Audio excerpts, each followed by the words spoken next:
네, 하나님의 은혜와 평강을 빕니다. 특별히 김학수 명예 목사님께서 계기도로 또 예배를 열어주셔서 제가 한결 마음이 편합니다. 괜찮으시면 하나님의 말씀을 경외하는 마음으로 함께 일어나셔서 고린도전서 9장 12절로 15절 말씀을 교독하시도록 하겠습니다. 고린도전서 9장 12절로 15절 말씀입니다. 제가 먼저 읽도록 하겠습니다. 다른 이들도 너희에게 이런 권리를 가졌거든 하물며 우리일까 보냐. 그러나 우리가 이 권리를 쓰지 아니하고 범사에 참는 것은 그리스도의 복음에 아무 장애가 없게 하려 함이로다.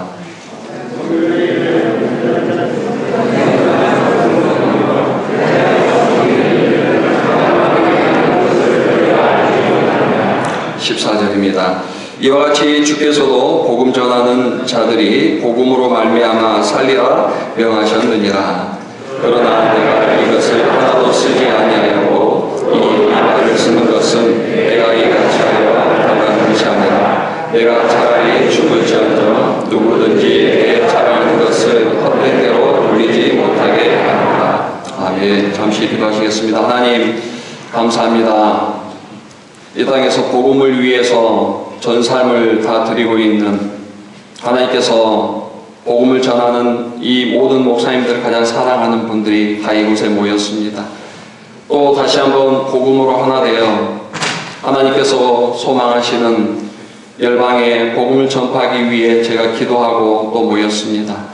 부족한 제가 말씀을 전할 때에 하나님께서 제게 주신 말씀으로 온전히 전파되게 하시고 또 듣는 목사님들, 사모님들에게도 하나님의 음성으로 들을 수 있도록 주님 이 시간 역사하여 주시옵소서. 감사하며 예수님의 이름으로 기도드렸습니다. 네.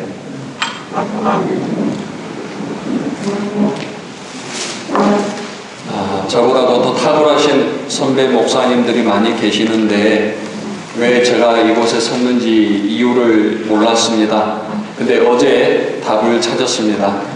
먼저 30주년 근속 감사패를 받으신 공로패를 받으신 목사님들께 축하를 드립니다. 30년 되셔서 오늘 이 자리에 올라오셔서 공로패를 받으셨죠. 저는 이번 해가 신학교에서 행사 있을 때마다 마이크를 세팅한 지 30년 되는 겁니다. 네.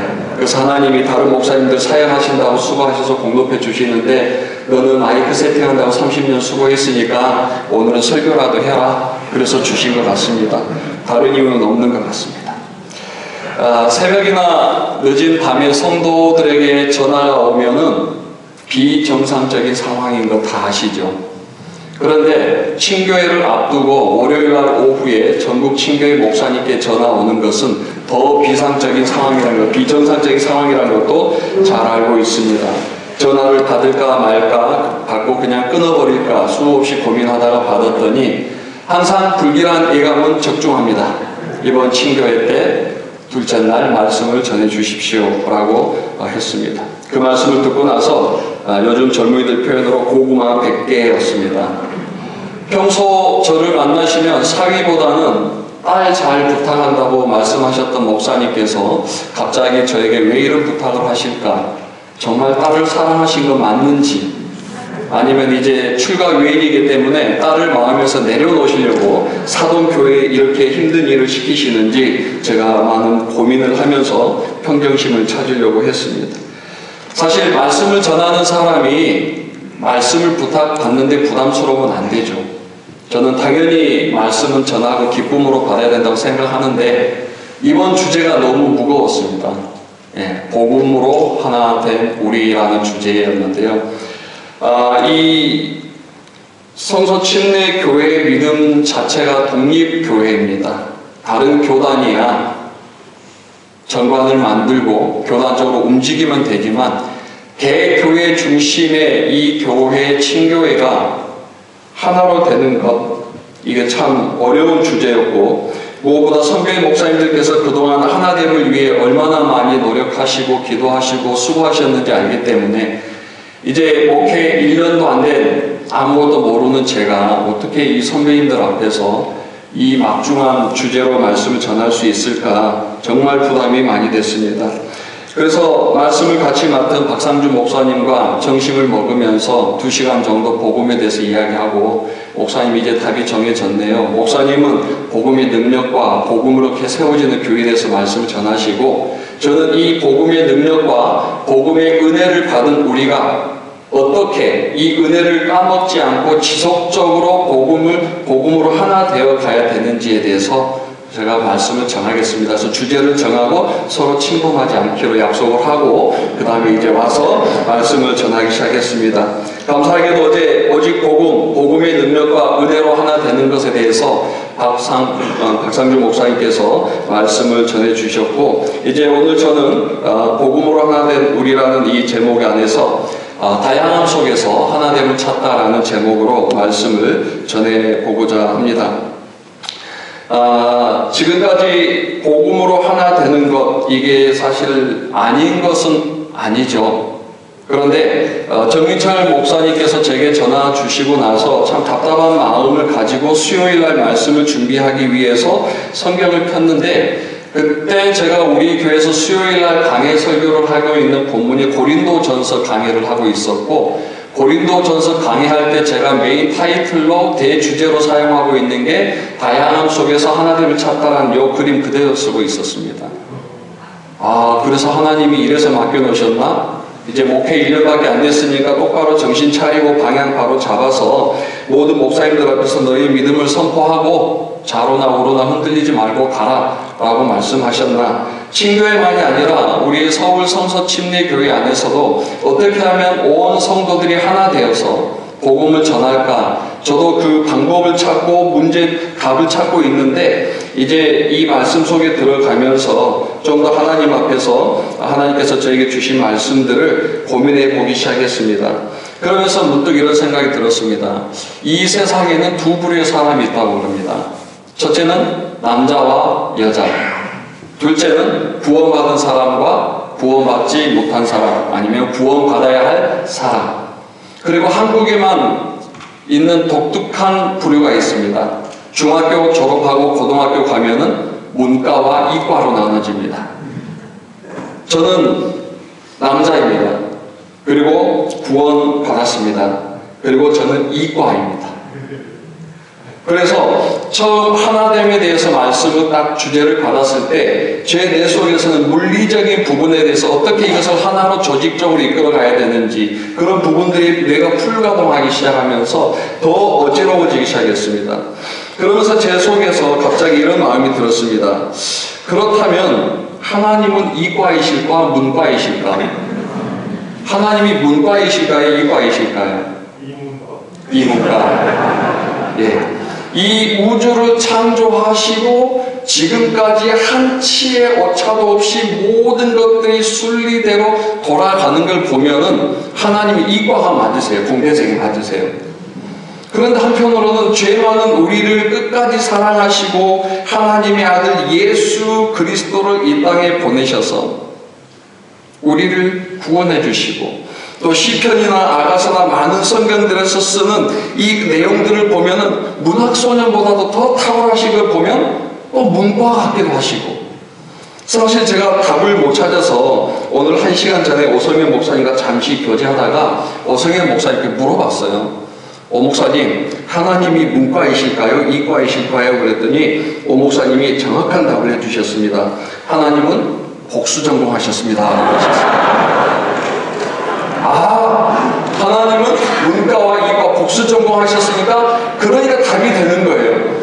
하늘의 별과 우주의 모든 것들이 한치의 오차도 없이 설계하시고, 그 설계된 세상들을 바라보면서 그 빼어나는 감성으로 시를 쓰시는 하나님이 공과와 이과를 역시 겸하신 한 복수 전공하신 하나님이시구나 확신을 가졌습니다. 그러면 복수 전공하신 하나님께서는 복음으로 하나 되는 것에 대해서 과연 처음부터 무엇으로 우리가 하나 되게 하시고, 또 하나님께서 원하시는 하나됨이 무엇인가? 창세기부터 제가 말씀을 보면서 몇 가지 오늘 우리 목사님들과 같이 답을 나누기 원합니다. 첫째, 우리가 복음으로 하나 되기 위해서 첫 번째 키워드는 조화입니다. 조화. 좀 더 설명을 붙이자면 창조 질서의 조화라고 할 수 있습니다.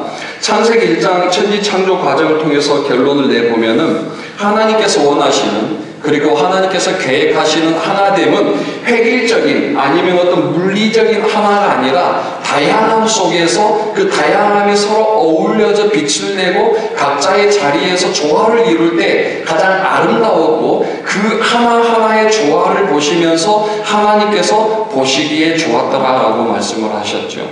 그러니까 이과인 저로서는 그걸 이해를 못하는 거죠.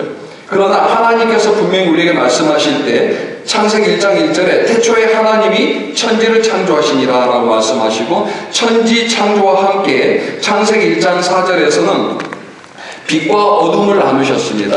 이 빛과 어둠을 나누시고 창세기 1장 6절에서도 하나님이 이르시되 물 가운데 궁창이 있어 물과 물로 나뉘라 하시고, 잘은 모르겠지만 제가 생각할 때 물이 하나였던 것 같아요. 근데 하나님께서 물 가운데 궁창을 놓으셔서 물과 물로 나누셨다라고 하셨어요. 그 다음에 1장 11절에도 보시면은 하나님이 이르시되 땅은 풀과 씨 맺는 채소와 각기 종류대로 씨 가진 열매 맺는 나무를 내라 하시니 그대로 되어 땅이 풀과 각기 종류대로 씨 맺는 채소와 각기 종류대로 씨 가진 열매 맺는 나무를 내니 하나님이 보시기에 좋았더라 그랬어요. 하나님이 사과나무 하나만 만드는 게 아니고 수십만 가지의 나무들을 만드셨다라는 거죠. 1장 14절에서도 하나님이 이르시되 하늘의 궁창에 광명체들이 있어 빛과 밤을 나누게 하고 그것들로 징조와 계절과 날과 해를 이루게 하라라고 말씀하셨습니다. 21절에서도 보시면은 하나님이 큰 바다 짐승들과 물에 번성하여 움직이는 모든 생물을 그 종류대로, 날개 있는 모든 새를 그 종류대로 창조하시니 하나님이 보시기에 좋았더라라고 하셨습니다. 하나님께서 처음부터 설계하셨던 이 모든 우주는 획일화된 하나가 아니라 각기의 종류대로 하나님의 말씀에 의해서 모든 것들이 자리를 잡는 것, 그것을 하나님이 원하셨다는 거죠. 결정적으로 하나님께서 사람을 만들 때 먼저 아담을 만드셨습니다. 아담이 혼자 독차하는 것이 좋아 보이지 않아서 또 하나의 사람을 만들었는데 남자를 만들지 않고 또 다른 인류, 여자를 만들었습니다. 이것도 남자와 여자 새로운 종이에요. 하나님은 획일적인 것보다는 더 다른 상반적이고 서로 다양함을 원하시는 것 같다라는 그런 생각을 제가 하지 않을 수가 없었습니다. 하나님께서 원하시는 것, 물리적 획일화, 단일화가 아니라 하나님께서 창조하신 그 모습 그대로 각자의 자리에서 하나님이 주신 사명을 감당하는 것, 그게 하나라는 거예요. 우리가 볼 때는 분리되어 있지만 하나님의 시선에서 볼 때 우리는 하나인 거죠. 우리는 각자 이 자리에 한 분 한 분 앉아있지만 하나님이 보실 때 우리는 한 공간 안에 있는 하나가 되는 거예요. 교회가 각 지역마다 흩어져 있지만 그게 하나처럼 느껴지지만 하나님께서 보실 때 그 교회가 교회마다 역할들을 다 감당하고 교회로서의 빛을 발하면은 하나님은 우주론적인 입장에서 보실 때 그게 하나인 거예요. 이게 제가 착각했던 하나됨의 하나 오류였습니다. 우리는 물리적으로, 조직적으로 어떤 하나를 요구하지만 하나님께서는 획일화가 아니라 다양함 속에서 각자의 역할을 감당하는 하나하나를 다 하나로 보셨다라는 것을 제가 알게 되는 거죠. 그래서 아첨처럼 들릴지 모르겠지만 아까 서론에 말씀드린 대로 우리 선배 목사님들께서도 복음안에서 하나 되는 것의 과업을 이루지 못했다고 했는데 이 말씀을 묵상하면서 하나됨의 과업을 이루지 못하신 게 아니고 이미 이루셨구나라는 것을 느끼게 됐어요. 그리고 이 하나됨의 원리를 지키시기 위해서 그동안 얼마나 많은 것들을 희생하고 포기하셔야 됐는지를 제가 알게 되면서 먼저 우리 선배 목사님들께 제가 감히 과업을 이루지 못했다고 말씀드린 것에 대한 사죄의 말씀을 드리고, 지금까지도 성서교회, 성경적인 교회, 그리고 하나이지만 개교회 중심적으로 그 중심에서 하나님의 사랑하시는 하나를 이루어오셨던 우리 선배 목사님들께 감사의 인사를 드립니다.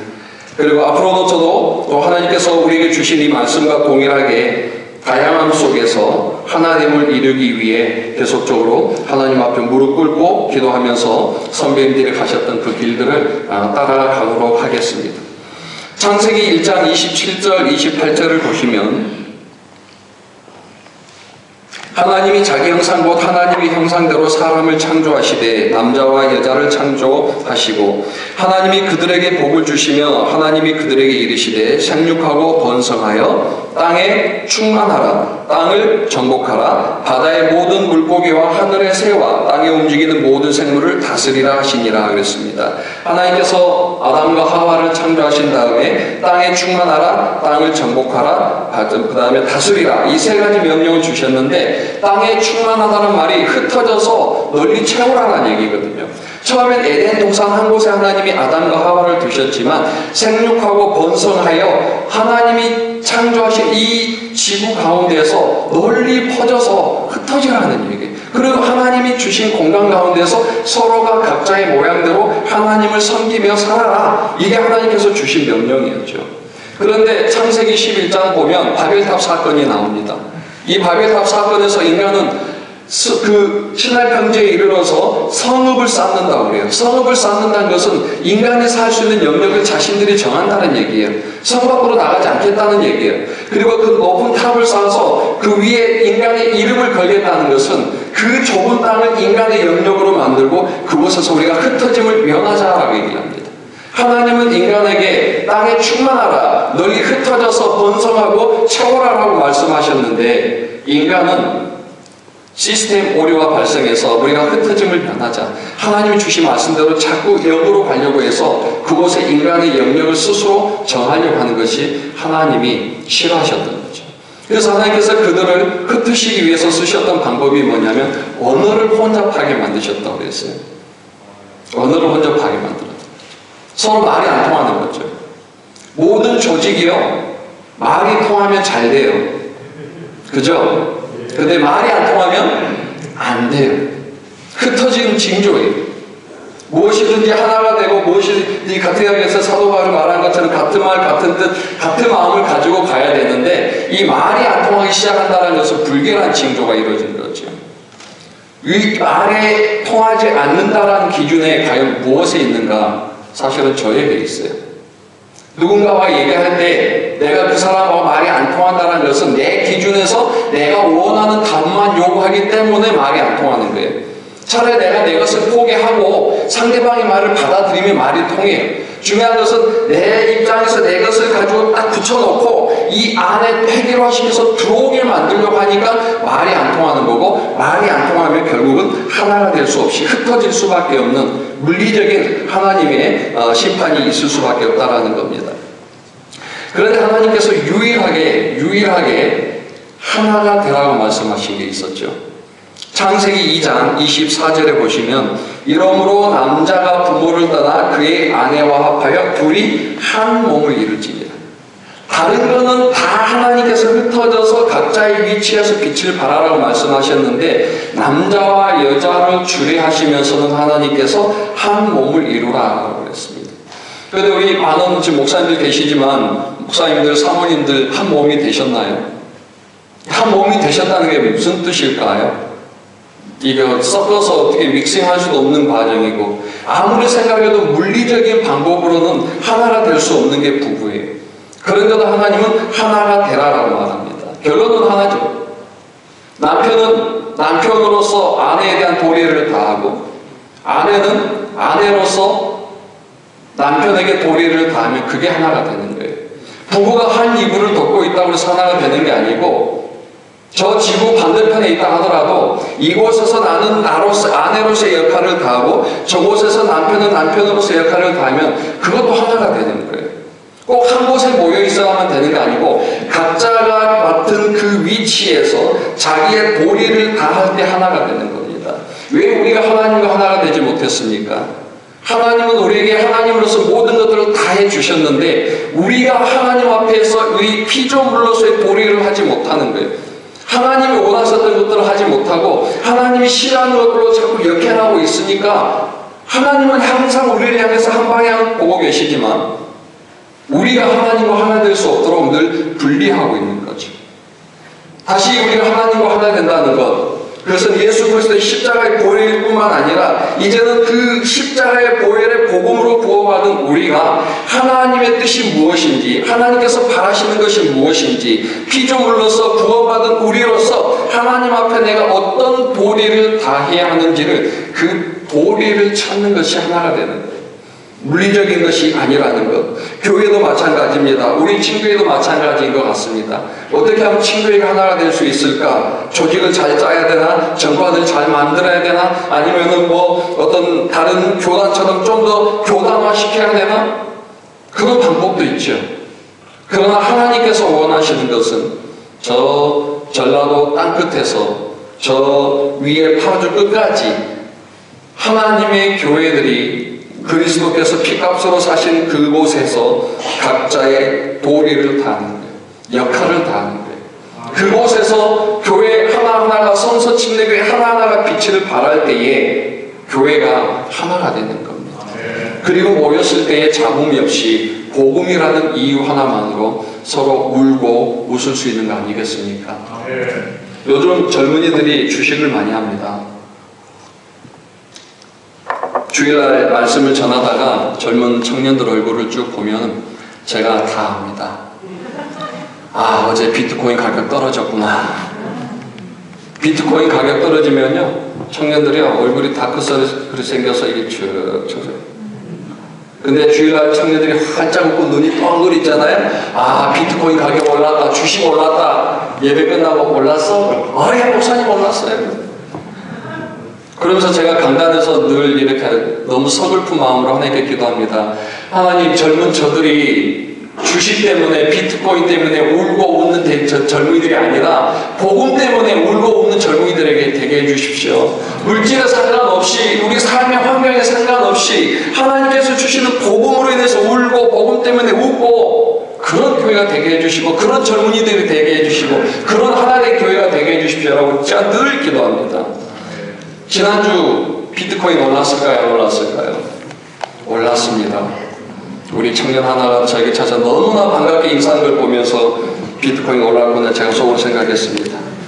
사랑하는 우리 목사님들, 사모님들, 우리가 하나 된다는 것은요, 조직적인 하나도 중요하지만 하나님께서 우리가 처한 위치에서 우리가 하나님의 바람대로 복음을 전하고 교회가 교회로서의 모습을 갖춰가고 하나님께서 기뻐하시는 영혼들이 구원받고 양육되어지는 그 모습이 1차적으로 하나라는 것을 감히 말씀드리고 싶습니다. 그러면 우리 친교회가 모이는 이유는 단 하나밖에 없지 않습니까? 사도행전 1장 8절에 오직 성령이 너에게 임하시면 너희가 권능을 받고 예루살렘과 온 유대와 사마리아와 땅끝까지 이르러 내 증인이 되리라. 이 복음을 좀 더 효과적으로 전하게 하기 위해서, 아까 말씀드린 대로 박상주 목사님께서는 어제 복음의 능력과 복음의 은혜 안에 있는 우리가 어떻게 살아야 되는지 말씀하셨다면, 이제 그것을 우리가 멈추지 않고 또 다른 누군가가 이 복음의 은혜를 전하는 우리가 되어야 되는데, 그 일을 위해서 우리가 모인 것 줄 믿습니다. 다른 어떤 사업을 위해서 모인 것도 아니고 정말 우리가, 하나님께서 우리를 이곳에 모인 것은 복음 때문에 모인 줄 믿습니다. 아멘. 또 복음을 위해서 모여야 되는 줄 믿습니다. 복음이 아니면 우리가 이곳에 있어야 될 이유가 과연 몇 가지나 있을까요? 저는 그것을 생각을 해보고 싶습니다. 두 번째, 하나님께서 우리에게 하나됨을 위한 키워드로는 동질성의 회복이었습니다. 사도행전 13장 1절을 보면은 안디옥 교회에 선지자들과 교사들이 있으니 곧 바나바와 니게르라 하는 시몬과 그레네 사람 루기오와 분봉왕 헤롯의 젖동생 마나엘과 및 사울이라 그랬습니다. 이 부분은 몇 년 전에 강효미 목사님께서도 친교회 때 전하셨던 말씀이죠. 안디옥 교회는 예루살렘에서 약 500km 떨어진 곳인데, 저도 이 자료들을 찾다 보니까 안디옥 교회가 건물이 없었답니다. 역사학자들에 의하면은 조그만 동굴 속에 한 20-30명 들어가는 조그만 동굴 속에서 예배를 드렸답니다. 그게 안디옥 교회의 시작이래요. 그 습하고 좁고 어두운 그 동굴 안에 방금 읽어드린 대로 5명의 사람이 선지자들과 교사로 있었습니다. 잘 안 대로 바나바는 유대인이죠. 절대 율법주의자이고 원칙주의자였던 바나바였습니다. 두 번째, 니게르라는 시몬, 니게르라는 말은 검다란 뜻입니다. 흑인이었던 것 같습니다. 지금도 그렇지만 그 시대의 흑인은 얼마나 인종차별 받지 못한, 인종차별 받고 사는, 사람 취급받지 못한 그런 사람이었겠습니까? 그런 시므온이 그 조그만 동굴 안에서 안디옥 교회의 교사인지 선지자인지 모르지만 있었다라고 했습니다. 아울러 또 구레네 사람 누기오인데 성경 어디에도 이 누기오에 대한 정보는 없습니다. 무명의 존재입니다. 아무것도 내세울 것 없고 자랑할 것 없는 한 조그만 그 사람이 또 안디옥 교회의 지도자로 있었답니다. 네 번째, 분봉왕 헤롯 안티파스의 젖동생 아나엘이라고 그랬습니다. 지금으로 말하면 친로마파 사람이죠. 유대인들에게 피를 빨아먹는 그런 친로마파의 가족인 마나엘이 그 작은 동굴, 습한 동굴, 어두운 동굴 안에 또 하나의 지도자로 있었다는 겁니다. 무엇보다도 참 이해가 안 된 것은 초대교회 그렇게 핍박했던 사울이 그곳에 들어가 있다는 겁니다. 제가 아무리 찾아봐도 원리원 직주자인 바나바, 흑인 노예 혈통에 태어난 시므온, 아무것도 내세울 거 없는 루기오, 민족을 팔아넘긴 친로마파 가족의 마나에, 교회를 핍박한 제1의 대적자 바울, 이 5사람의 공통점이 뭘까라고 찾아봤는데 아무리 찾아봐도 안 나오고 제가 정의를 내리기는 불협화음의 5인방이었어요. 아무것도 서로 어울리지 않는 이 5인방. 그런데 이들을 단 하나로 묶어서 어벤져스로 만드는 게 복음이었습니다. 누구도 결코 함께 할 수 없고 받아줄 수 없고 눈도 쳐다보기 싫었던 그 5 종류의 사람이 그 좁은 공간 안에서 세계 복음의 전초 기제를 만들었던 안디옥 교회를 만든 이유는 복음 하나밖에 없었다. 복음으로 변화되어서 복음으로 하나 되었고 복음을 위해서 그들이 또 뭉쳤기 때문에 하나님께서 그들을 사용하셨다고 믿습니다. 그래서 흑인이냐 뭐 학이냐 스펙이 뭐냐를 따진 게 아니고 우리가 왜 이곳에 모였느냐야 복음으로, 복음 때문에, 복음을 위해서 모였기 때문에 다른 것은 내세울 필요가 없는 거죠. 오래전에 2004년도 필리핀에서 제가 1년 반 정도 선교 훈련을 받을 때 김원별 선교사님 밑에서 있었습니다.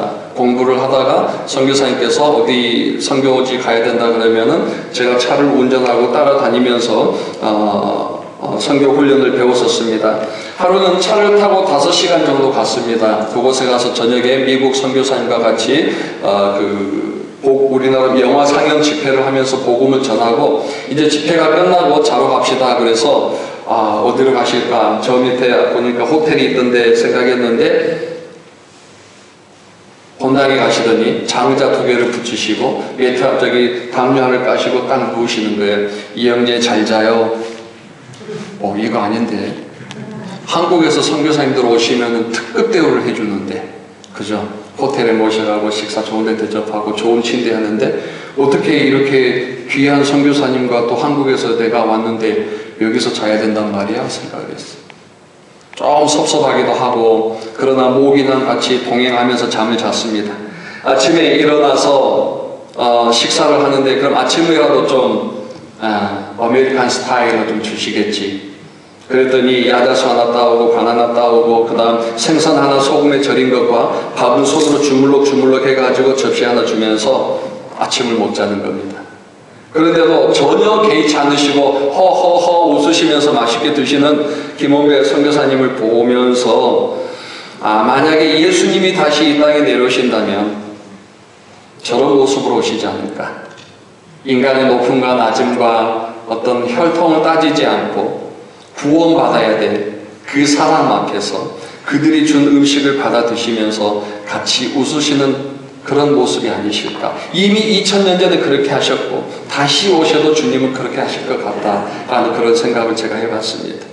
오늘날 교회 안에도 인간의 동질성을 상실한 사람들이 많습니다. 고린도 교회처럼 누가 학력이 높냐, 누가 또 높은 자리에 있냐, 누가 돈이 많냐에 대해서 서열을 정하고 주의 만찬을 또 먹는 순서를 정하는 그런 교회들도 있을지 모르겠죠. 우리 친교회는 아니라고 믿습니다. 사도행전 11장에서 그 비밀을 깨달은 다른 사람들도 이제는 건물이 아니라는 걸 알면서 서서히 이 불협화음의 5인방이 인간의 동질성을 회복하면서 세계 복음의 역사의 꿈을 꾸는 그리고 그리스도인, 예수 그리스도를 닮은 사람이라는 진정한 별명을 얻은 안디옥 교회를 만들었다라는 겁니다.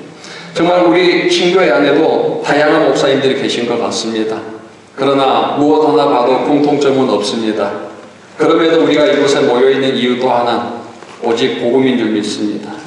복음이 우리를 모이게 했고 복음으로 우리는 다시 흩어질 것이고 또 내년 봄에 다시 모이는 것도 그것은 우리에게 분명한 것은 복음인 줄 믿습니다. 우리 모든 목사님들 또 사모님들 사랑합니다. 여러분이 저보다 돈이 많아서 저보다 키가 커서 저보다 더 멋있어서가 아니라 우리 주님이 우리 안에 넣어주신 복음 때문에 목사님들 사랑하고 사모님들을 사랑하고 모든 동역자님들을 사랑합니다. 세 번째 키워드입니다. 세 번째 키워드는 사랑과 덕입니다. 고린도전서 1장 8절에 보면 우상의 재물에 대하여는 우리가 다 지식이 있는 줄을 아나 지식은 교만하게 하며 사랑은 덕을 세우나니. 서론에서 말씀드린 대로 정민철 목사님께서 제게 전화를 주셨던 때가 제가 고린도 전서를 강의하고 있을 때고요. 한 장 그림을 넘겨주시면은 저희 교회에서 제가 설교할 때 이 화면을 띄워놓고 말씀을 전했습니다. 다양함 속에서 하나됨을 찾다라고 했었죠. 그러면서 다음 그림을 좀 보시면 이 그림을 제가 직접 그렸습니다. 교회의 하나됨. 이 조그만 깔때기 안에 세상의 온갖들을 다 집어넣어서 집어넣으면 과연 마지막 교회에서 결과물로 나온 게 뭘까 제가 기도하고 고린도 전서를 묵상하던 가운데에 오늘 같이 말씀드린 대로 G는 우리 청년들은 형제들한테 물어보니까 가시라고 그러는데 가시 아니고 가스펠입니다. 복음입니다. 하나님께서 이미 우리 교회를 세우셨고 이 교회 안에 세상의 온갖 사람들, 온갖 지식들, 모든 것들을 다 교회에 잡아놓더라도 다 궁극적으로 마지막에 나오는 것은 복음이다. 두 번째로는 하트입니다. 사랑입니다. 서로 사랑할 수 없는 사람들, 미워하는 사람들이 모여도 결국 교회 안에 들어오면 하나가 되고 그 마지막 교회를 나갈 때의 결과물은 사랑을 가지고 나가는 것이다. 그리고 또 하나는 덕이라고 했습니다. 이 덕, 복음과 사랑과 덕, 이것만이 우리 교회에서 모든 사람들이 어떠한 사람들이 다 들어오더라도 나갈 때는 오직 복음과 사랑과 덕으로 나가는 교회. 그걸 제가 꿈꾸면서 고린도 전서 말씀을 전했습니다. 고린도 교회 안에는 두드러진 문제들이 많습니다. 성도 간의 분쟁, 영적인 미성숙한 사람들에 의한 삐짐도 있었고요. 음행에 대한 문제들, 또 성도 간의 여러 가지 세상적인 법정에 세우는 문제들, 결혼의 문제, 우상의 문제, 다 많은 문제들이 있었는데 그 문제들 중에서 유독 분량을 많이 차지한 게 우상에게 바쳐진 재물을 먹느냐 마느냐의 문제 때문이었어요. 그것 때문에 유대파 그리스도인들과 이방파 그리스도인들이 서로 싸우고 했는데 이게 고린도 교회 문제뿐만 아니라 에베소 교회도 이런 문제가 있었고요. 안디옥 교회도 이런 문제가 있었고요. 할례도 있었고 율법으로 싸우면서 율법 가지고 유대파 이방인들 그리스도인들과 이방파 그리스도인들이 서로 싸워서 결국은 에베소에서 공회까지 열릴 정도로 모든 교회가 세워지면 사랑과 복음과 덕으로 나와야 되는데 이 교회 안에 사람을 놓으니까 자꾸 율법이 나오고 싸움이 나오고 다툼이 나와서 이제는 교회가 다시 질서를 정하기에 에베소 공회까지 열 정도의 문제가 됐지 않습니까? 그런데 사도 바울이 여러 가지 부분에서 이야기를 할 때에 이런 얘기를 합니다. 율법에 대해서 우상에 들에 바쳐진 재물에 대해서 지식이 많다. 지식이 있는 줄 아나. 지식은 교만하게 하면 사랑은 덕을 세운다. 이 말은 뭐냐면 지금 우리가 논쟁하는 게 지식의 문제냐 사랑의 문제냐라는 거죠. 제가 인터넷에 있는 글 하나를 읽어드리겠습니다. 여자는 전라도가 고향이고 남자는 경상도가 고향인데 저희 부부는 반대입니다. 둘이서 결혼을 해서 알콩달콩 재미있게 살고 있는데 어느 날 저녁 배가 출출할 즈음에 밤참으로 신부가 감자를 삶아왔는데 신랑이 아무 생각 없이 옆에 있는 소금에다 감자를 찍어 먹었답니다. 그런데 이게 소금이 아니고 설탕이었답니다. 남편이 화를 내며 아니 무슨 감자를 설탕에 찍어 먹느냐라고 했습니다. 우리 경상도에서는 감자를 소금에 찍어 먹는다라고 하면서 소금을 가져오라고 하였답니다. 그냥 소금을 갖다 줬으면 그것으로 아무 일 없이 지나갈 텐데 부인이 세상에 무슨 감자를 소금에 찍어 먹냐라고 얘기를 하면서 우리 전라도에서는 감자를 설탕에 찍어 먹는다라고 하며 옥신각신 싸우게 되었답니다.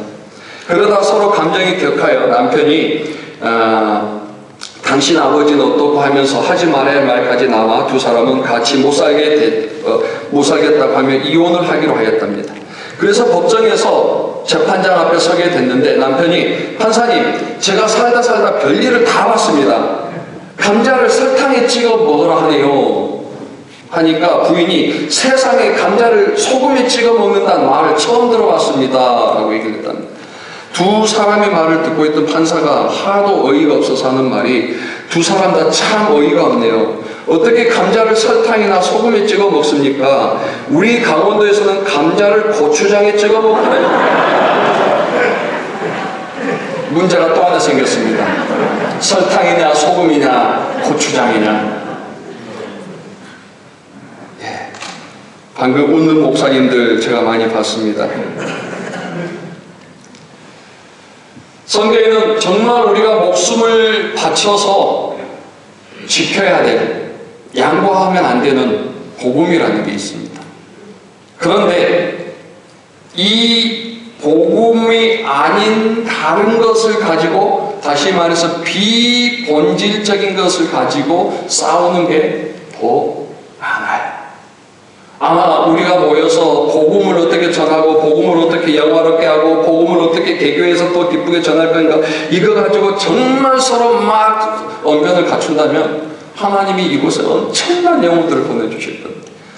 우리가 정말 본질적인 부분에서보다는 비본질적인 부분에서 설탕이냐 소금이냐 고추장이냐 가지고 싸우니까 몇 년 전에 뭐 설탕 소금 얘기하면은 저는 이미 이혼하고도 이혼당하고도 남을 사람인데요. 몇 년 전에 김정목 목사님 부부랑 여름에 만나서 팥빙수를 먹었습니다. 그래서 팥빙수가 오길래 제가 막 숟가락으로 열심히 섞고 있었는데 그때 김정목 목사가 제 아내에게 이렇게 말합니다. 사모님은 팥빙수 섞어 먹는 거 싫어하지 않아요? 라고 물어보고, 제가 25년 동안 제 아내랑 알고 살았지만 제 아내가 팥빙수 섞어서 먹는 걸 싫어한다는 것을 너의 남자를 통해서 알게 됩니다. 정말 감정이 좀 복잡이 되는 상황이었습니다. 25년 만나고 결혼해서 같이 살고 있는 나도 모르는데 너의 남자가 어떻게 내 아내가 팥빙수 섞어 먹는 걸 싫어하지? 그리고 나서 제가 미안한 마음에 그 다음 또 팥빙수를 먹으면 반반합니다.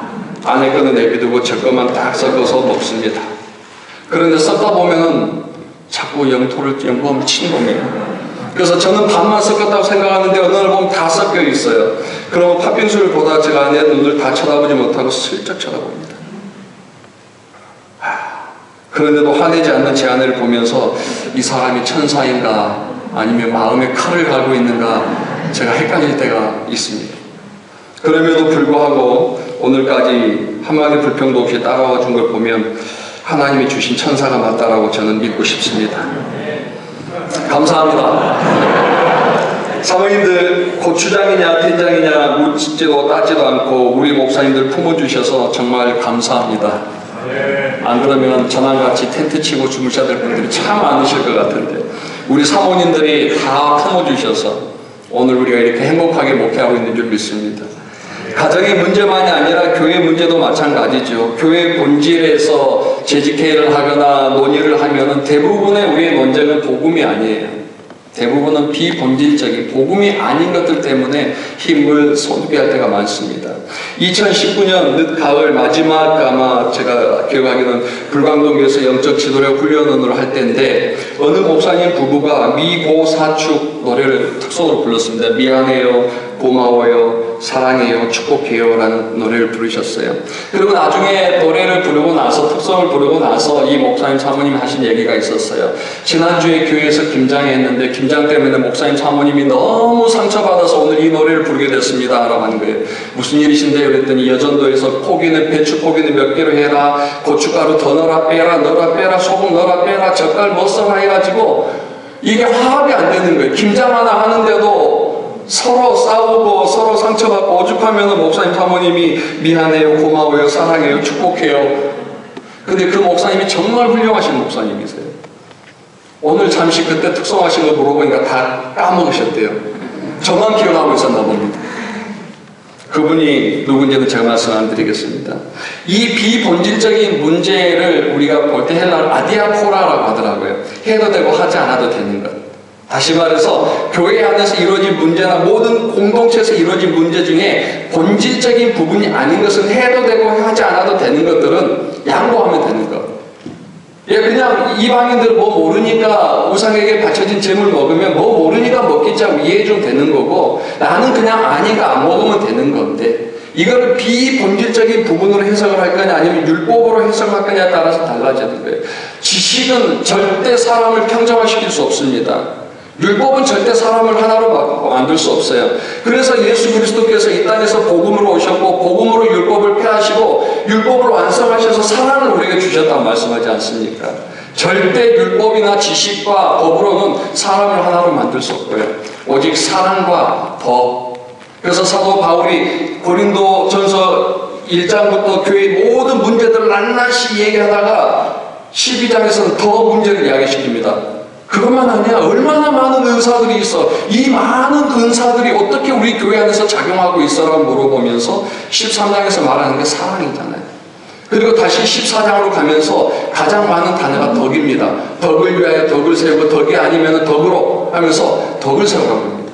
사도 바울이 율법을 몰라서가 아니에요. 사도 바울이 지식이 없어서가 아니에요. 하고 싶은 말 너무나 많았던 사도 바울이지만 그 교회의 본질의 문제가 복음이 아닌 이상은 우리가 사랑과 덕으로 가자는 거예요. 사랑과 덕으로 가자. 그런 것인데 왜 이렇게 힘들어해? 라고 얘기하는 거죠. 사탄은 끊임없이 우리 인간의 뇌에 잘못된 데이터 값을 집어넣습니다. 선악을 알게 하는 나무 열매를 먹고 하나님과 같이 될 거야. 이게 최초로 우리 인간의 뇌 속의 데이터를 오류시키는 거예요. 흩어지면 죽고 뭉치면 산다 라고 얘기하면서 인간에게 하나님이 흩어지라고 그랬지. 다 너희들 뭉쳐서 쿠데타 일으킬까 봐 그래. 그러니까 뭉쳐야 돼, 바벨탑 쌓아야 돼 말하는 거예요. 인류는 하나가 돼야 된다. 통일을 위해서 서로 죽이고 전쟁을 하게 만듭니다. 나와 다른 생각, 방식, 관습을 철저하게 제거하라고 사탄은 가르칩니다. 그런데 하나님은 반대로 말씀하십니다. 그래서 사랑하고 그래서 덕이 필요해. 고린도전서의 8장에서 다시 읽어드립니다. 우상의 재물에 대한 우리가 다 지식이 있는 줄 아니. 다 안다는 거예요. 그러나 지식은 교만하게 하며 사랑은 덕을 세우나니라고 했습니다. 오늘 우리가 읽은 본문의 말씀 고린도전서 9장 12절에 다른 이들도 너희에게 이런 권리를 가졌거든 하물며 우리가 그냥 그러나 우리가 이 권리 사도로서의 권리를 쓰지 아니하고 범사에 찾는 것은 그리스도의 복음에 아무 장애가 없게 하려 함이로다. 나 너희들한테 진짜 할 말 많거든. 다만 내가 너희들 정말 곤장을 때리고 싶을 정도로 내가 찾아가면 너희들한테 어떤 말이 튀어나올지 모를 정도로 내가 정말 너희들한테 할 말이 많거든. 그런데 내가 사도로서 너희들한테 그런 권리 안 쓸 거야.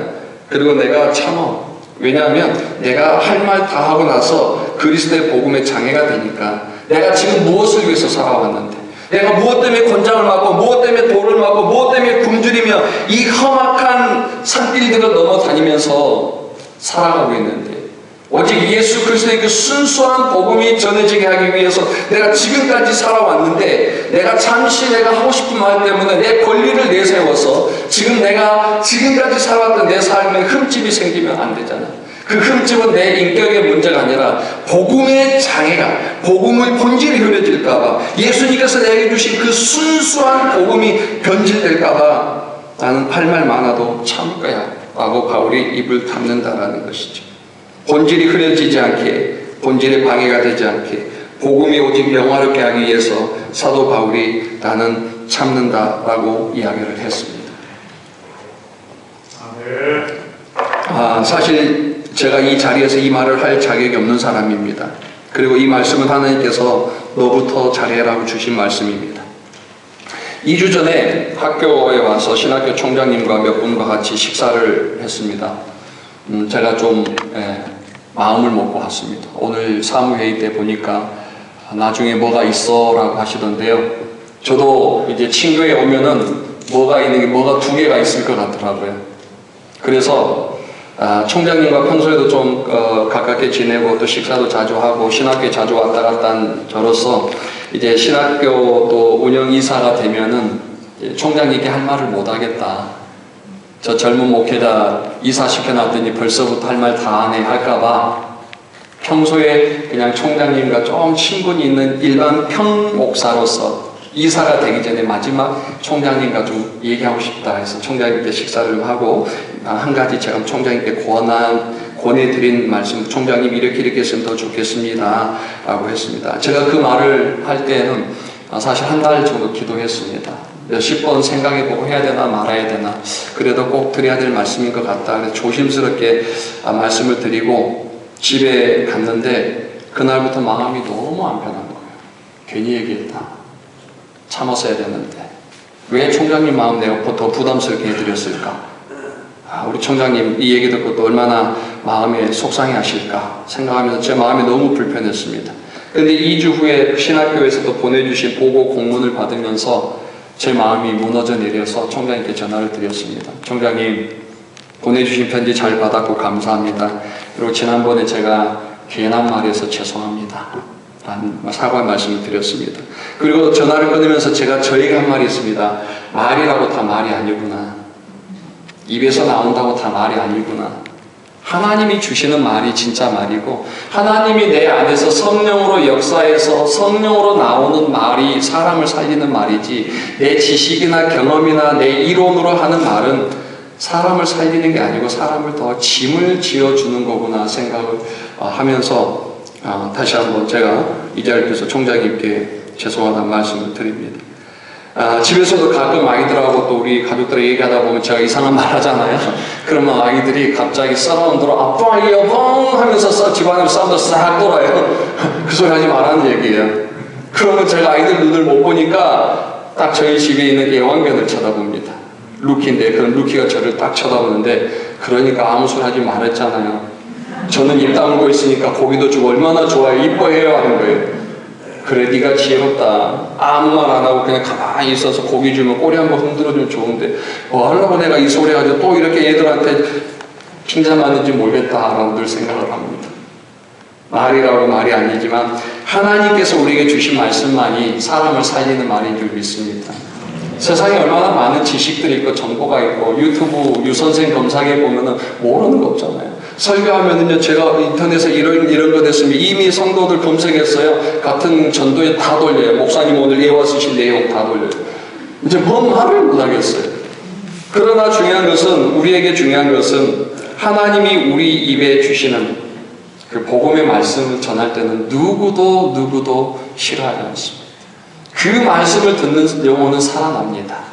내 입술의 말이 아니라 하나님께서 주신 우리에게 맡기신 복음의 입술로 또 우리 친교회가 더 강성해지고 부흥하는 교회가 되기를 주님의 이름으로 축복합니다. 이제 마지막 키워드 하나 말씀드리겠습니다. 마지막 키워드는 새로운 인류입니다. 에베소서 2장 14절에서 19절 말씀 길지만 제가 좀 읽어드리기 원합니다. 그는 우리의 화평이신지라 둘로 하나를 만드사 원수된 것 곧 중간에 막힌 담을 자기 육체로 허시고 법조문으로 된 계명의 율법을 폐하셨으니 이는 이 둘로 자기 안에서 한 새 사람을 지어 화평하게 하시고 16절 또 십자가로 이 둘을 한 몸으로 하나님과 화목하게 하려 하심이라 원수된 것을 십자가로 소멸하시고 또 오셔서 먼 데 있는 너희에게 평안을 전하시고 가까운 데 있는 자들에게 평안을 전하셨으니 이는 그로 말미암아 우리 둘이 한 성령 안에서 아버지께 나아감을 얻게 하려 하십니다. 그러므로 이제부터 너희는 외인도 아니요 나그네도 아니요 오직 성도들과 동일한 시민이요 하나님의 권속이라. 아멘. 이 말은 유대인들과 이방인들이 서로 싸울 때 하는 얘기예요. 구원받은 이방인들에게 할례받지 않음으로 인하여서 할례를 강요하고 있을 때에 하는 말씀입니다. 주도 하나이고 성령도 하나이고 하나님도 한 분이고 침례도 한 분이니 모든 것들이 다 하나인데 왜 너희들은 하나가 되지 못하니라고 물어보는 거죠. 그러면서 사도 바울이 예수 그리스도께서 우리를 하나로 만드시기 위해서 먼저는 하나님과 합평하기 위해서 자기 육체라죠. 중간에 막힌 다음에 자기 육체로 말씀을 하셔도 되는데 예수 그리스도의 자기 육체를 십자가에 던지심으로 하나 되게 하셨다는 거예요. 얼마나 중요한 일이면 얼마나 그것이 정말 필요한 것이었으면 말씀이 아니라 육체를 십자가에 던지심으로 너희들을 하나가 되게 만들었는데 너희들은 또 왜 싸워라는 얘기죠. 원수된 것을 십자가로 소멸했는데 왜 아직도 유대인 이방의 편을 가르고 할례파 무할례파 가지면서 자꾸 분열을 만드는 거야. 사도 바울이 그렇게 말하는 거죠. 그러면서 너희는 외인도 아니요 나그네도 아니다. 오직 성도와 동일은 하나님 앞에 시민일 뿐이다라는 거예요. 구원받고 복음이 들어가고 교회에 들어오면 교회 안에는 유일하게 한 부류밖에 없습니다. 하나님 앞에서 한 시민밖에 없어요. 분류할 수 있는, 나눌 수 있는 혈액형, 지연, 혈연, 학연의 문제가 아니라 오직 우리는 그리스도 예수 안에서 성도들과 동일한 한 시민이요 한 권속 하나님의 가족일 뿐이지 더도 없고 덜도 없다라는 것을 사도 바울이 우리에게 말씀해 주고 있습니다. 고린도 후서 5장 17절에 보면 그런즉 누구든지 그리스도 안에 있으면 새로운 피조물이라 이전 것은 지나갔으니 보라 새 것이 되었도다. 에베소서에서는 한 새 사람이라고 했습니다. 그리고 고린도 후서에서는 새로운 피조물이라고 했습니다. 유대인도 이방인도 아닌 하나님이 새로운 인류를 만드신 거예요. 하나님의 가족. 아멘. 너 누구야? 난 하나님의 가족이에요. 예수님 우리의 하나님의 아들이 되셨으니까 우리 큰형님이 되신 거잖아요. 그죠? 예수님 우리 큰형님이 되셨고 우리는 큰형님 따라서 또 살아가는 그런 사람들. 너 누구야 했을 때 나는 내 세상에 있는 내 것이 아니라 하나님께서 내게 주신 예수 그리스도께서 몸을 던져서 십자가를 통해서 나에게 주시고 유대인도 아니고 이방인도 아니고 그 무엇도 아닌 하나님의 가족으로 세워주신 그게 하나가 되는 것. 하나님이 우리에게 원하시는 하나인 줄 믿습니다. 예수 그리스도께서 자기 몸을 십자가에 던지신 그것은 분열이 아니죠. 어제 박상준 목사님께서 미국에서 성서 침례 교회가 분리의 영이 있다고 했는데 저는 그 말 인정합니다. 그렇다고 우리가 사탄의 분리의 영이 아니라는 걸 저는 알아요.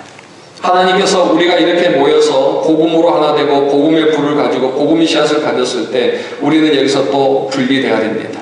각자 처한 장소에 가서 그곳에서 또 복음을 전하셔야 됩니다. 그리고 또 우리가 영적으로 소진되고 지쳤을 때 다시 이곳에 모여서 또 말씀으로 권면하고 복음으로 다시 세워지면서 또 으쌰으쌰하고 복음으로 재무장해서 또 사역에 일선에 가서 싸우면서 또 싸우다 지치면 또 이곳에 와서 서로 치료받고 서로 위로받고 서로 권면하고 세워주면서 그럴 때 우리 성서 침례 친교회가 더 하나님 앞에서 하나가 될 줄 믿습니다.